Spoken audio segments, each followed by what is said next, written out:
At eto na nga guys, ituloy na natin ang water activity dito sa Bora. Oo. So ayan. So mag-snorkeling kami dito dapat. Okay na, ma'am. Kaya lang, hindi kinaya ng camera. So sa susunod, dapat meron ng GoPro or Insta360 o diba? Pag-pray natin yan for next time para kompleto na yung things to bring. Okay. Huwag na lang, ma'am. O, ilagay na Ayan, lang sa so bote, ma'am. sabi na lang namin, kuya, picture na lang kami. And okay naman daw sa kanya. But then again, hindi pala picture yung ginawa niya. So, pero thank you pa rin kuya. So ayan, mala drone camera yun. Mala drone na pagkuha yung ginawa niya sa amin.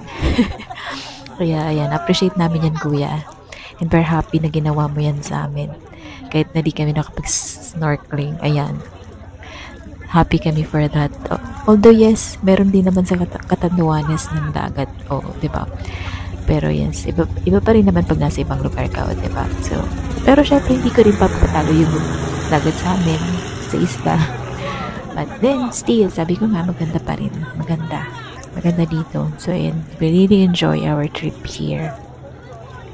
And, yeah, sobrang saya. And kahit sandali lang yan. Sandali ito. At oo, Ano, ma'am? hindi naman kami nabot ng dyan, hotel. Yun. So, sobrang happy namin dito and sobrang thank you kuya. Pinasaya mo kami sa mga drone na pagkuha mo and thank you so much for watching guys.